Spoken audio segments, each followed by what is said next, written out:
Hello everyone, my name is Afterthought, and welcome to the Smoke Guide.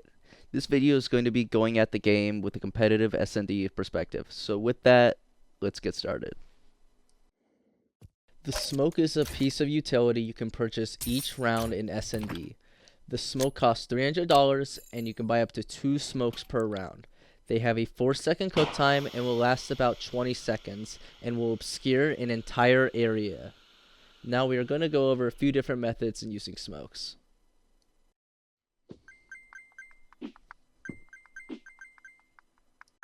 The first method are execute smokes. These are smokes used when pushing a site to remove the possibilities for crossfires.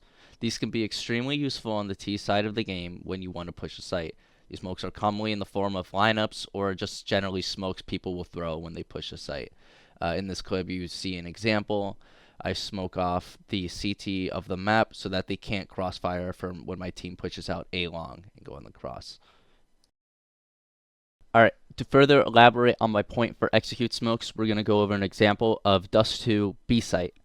Now, oftentimes, when you try and push B site, you're going to have to deal with a guy on site, a CT on site, and then you're going to have to deal with their mid guy because they can shoot through the B doors. So oftentimes it's really important that when you push the site, you first smoke off B doors so that they can't have the crossfire, because without this smoke, right, if we act like the smoke isn't here, then they have this and this angle and this angle, and you have this whole area where you have to deal with multiple people fighting you, and this is what we call a crossfire, and they do not end well for the T's, I'll tell you that.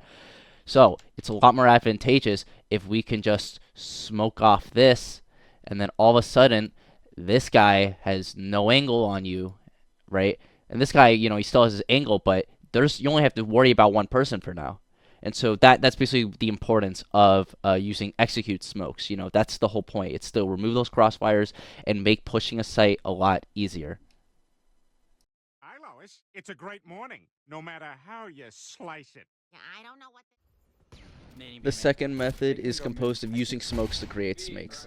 These are commonly used in the form of dropping a smoke at your feet, where it creates a cloud of chaos, as you're able to have more area to play around. In this clip, we are going to explore this concept. As you can see, I drop a smoke at my feet to give myself more space to work with. So I'm able to play around the space and sneak around to get more kills. Now, the reason why this works is because it gives you a larger area of cover.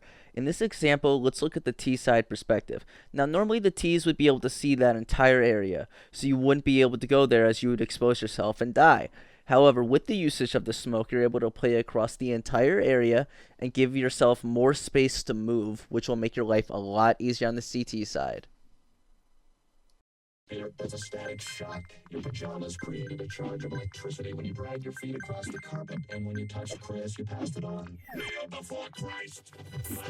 Probably the most important usage of smokes on the CT side is using them to stop a push. Here in this clip, I smoke off B main on the map stockpile. This curb stomps the enemy's push and makes them disjointed. Oftentimes, this will force the T's to wait out the utility. However, these players choose to push the smoke and suffer the consequences. The benefits is that pushing through a smoke makes them easier to kill, so it will often force the T's to wait out the smoke, which buys the CTs a bunch of time to get rotated in, as well as prepare themselves for the incoming push. It's important to understand that since smokes have a cook time, you need to use them preemptively. So if you think the enemy is about to push you, you should get the smoke down as soon as possible.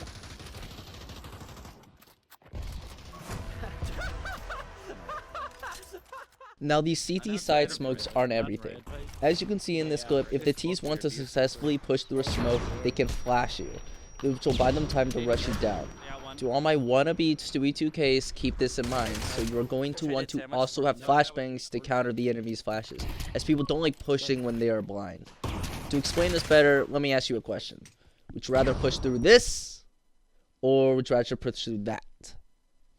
I hope you now see the point of smoking off pushes.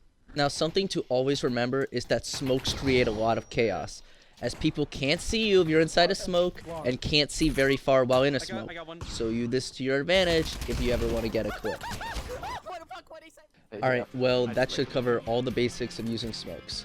I hope I have opened people's eyes to the many different ways you can use smokes, and I really hope you found this video helpful. My best advice is to be creative with your smokes and keep your eye out for opportunities.